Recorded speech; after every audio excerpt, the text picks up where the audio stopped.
So, how many of you guys are familiar with the greatest generation? Many of you are. Maybe some of you younger guys have heard that term. I'm going to discuss the greatest generation today on Resilient Man Channel and how it pertains to us as men and the experiences that they had and what we can learn and how we can emulate the greatest generation. I'm going to tell you about my grandfather, who was a member of the greatest generation. And what I hope you glean from this message is how you, as a man today, can emulate the resilience of the greatest generation. Probably thinking back to your own grandfather or maybe even great grandfather. Maybe today what we as men need is to be reminded of the tough men that we descend from, the greatest generation of our grandfathers and such. Maybe that means a part of what you do in this life is in honor of your grandfather, or maybe your great grandfather if you're a younger guy. So, my grandfather's name was Will. And whenever I think of him, I always see his smiling face, and it makes me smile, as you can see. He was a jovial character. He was quite a dude, quite a card, always cracking jokes, and just had a great disposition on life. He passed away in 2000 at 82 years old, and I still think of him, and I still miss him very much. I loved him very much. He was a special guy. You know, he never made $1 million, and he never made a big splash in this world, not by many standards today.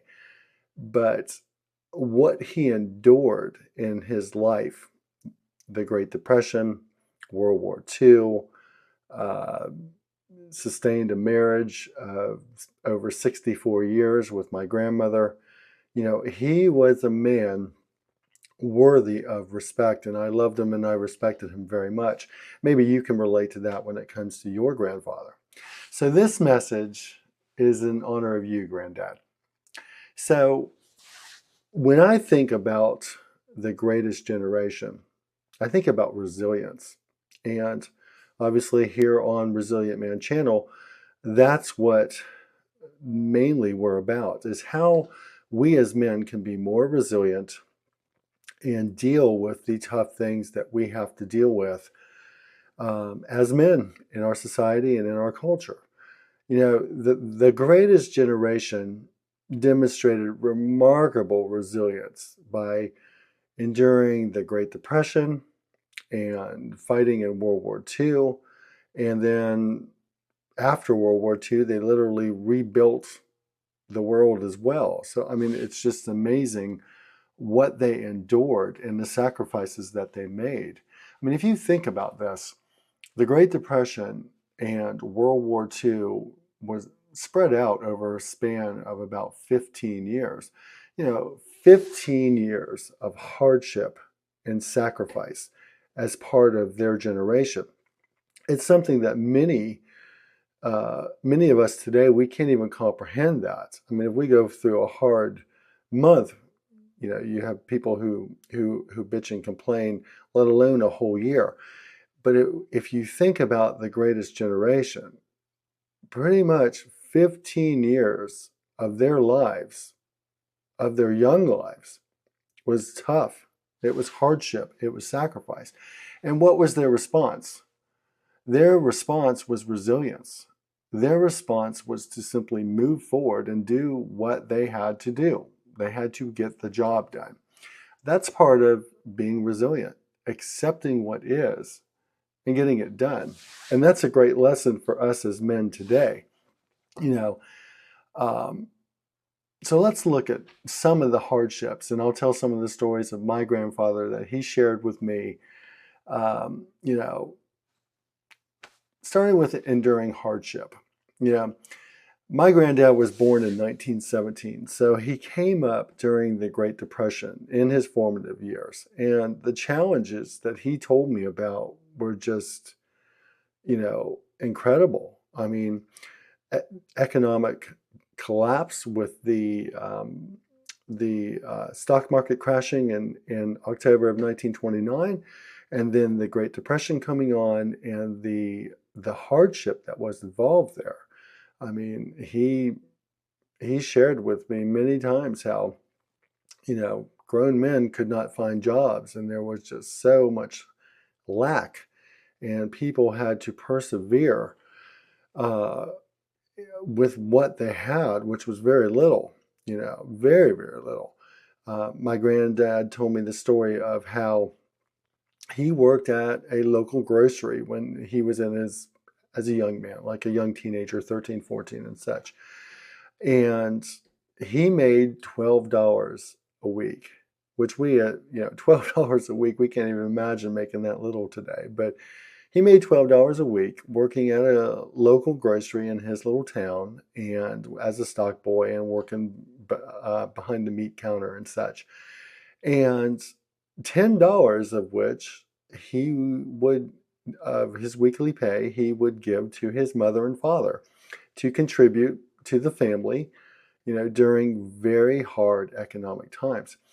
And just that alone, I mean, how many stories do we see today of people pushing 30 and they're still living at home with their mother and father? I mean, and in some cases, they're not even contributing to the household. That was not even a thought for my grandfather. Of course, you were going to contribute to the family and help out the family. His dad owned a auto repair shop. Well, people didn't have money for cars, let alone getting it repaired. So they all had to pull together. They endured tremendous hardship together as a family. And it teaches us a lot today from a resilience standpoint. You know, uh, the work ethic that they had. My grandfather, you know, worked 40, 50, 60 hours a week as a young teenage guy to help out the family. And that carried into his whole life. I mean, the idea of not having a strong work ethic would have been crazy to, to men of the greatest generation. Our grandfathers, that would, we would just see that as absolutely ridiculous and slothful. They were grateful for what they had. They were grateful for the job that they could get at the time. Um, During the Great Depression, I mean, my granddad shared with me that he worked as a stock boy and doing other things around this grocery, and grown men wanted that job because things were so bad.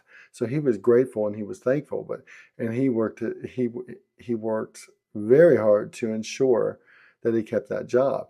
And again, most of his earnings that he made, of his weekly earnings, he gave to his mother and father to help with the overall family, with the household. You know, so you go through the Great Depression, from late 1929 until the start of World War II in December of 1941. And that, of course, we joined the war um, uh, against Japan and against Germany. And, the patriotism and the sacrifice of the greatest generation um, was just phenomenal. So they have, all these years of enduring the Great Depression. Then they have to sacrifice for their country and for their family with the onset of World War II. I mean, you have uh, men who literally were lying about their age so they could join the armed forces. They wanted to go fight. They wanted to serve our country. They, left their homes and their families to go fight in this global conflict, putting themselves um, last, if you will, putting their country and their family first, and demonstrating a strong sense of patriotism and a willingness to sacrifice for their country. Again, in those times, there was a lot of sacrifice here within the country as well, as far as rationing, rationing of gasoline, rationing of sugar, rationing of many different things. There was just so much sacrifice. But the mindset was that is simply what must be done for our country, for us as a whole. And the resilience of it is just a great example for us as men today. My granddad, so he and my grandmother married in 1936 at 19 years old. They spent 64 years together. And by the time World War II came around, he already had 3 young children, 3 daughters. So he was not able, he was not seen as eligible, if you will, to go fight. But by the end of World War II, I think he was drafted in April of 1945. And they sent him to Fort Knox, Kentucky. He was in for like 4 or 5 months. Again, he had a wife and 3 kids, so he was last. He was very low on the list as far as men being asked to serve and fight. But he did serve here at Fort Knox, and then he went back home. And again, he just saw it, well, this is part of my duty. Even though I have a wife and 3 young girls, I'm going to go serve my country. I'm going to make that sacrifice. And then, so you get to post-war, and what the greatest generation of men did with, they just fight a world conflict, many countries, many cities absolutely decimated, millions and millions dead, and now it has to be rebuilt. And the greatest generation, our grandfathers, they were the men that went out there and rebuilt society, rebuilt Europe, rebuilt Japan, and had phenomenal economic success here in the United States. They simply went back to society after their service and their sacrifice for our country and made an even stronger country from it. My grandfather, when he did get back from Fort Knox, Kentucky, I guess they had some type of GI Bill or something similar to that. And so what he did was he actually bought a farm, and he and my grandmother farmed for a while. The interesting thing, the example of resilience, the farm didn't work out. And for whatever reason, there were multiple things. Farming is a very tough business, and it just didn't work out. And the interesting thing, though, was the way that he described once they had to sell the farm. He was like, well, we just went and got new jobs and we went on with life. And that was the mindset, the resilient mindset. Okay, we gave it our best shot. We worked hard. We're going to move on and be successful in something else. And that is the legacy of resilience from our grandfathers, maybe our great-grandfathers for you younger guys out there. Their ability to overcome adversity and build a better future.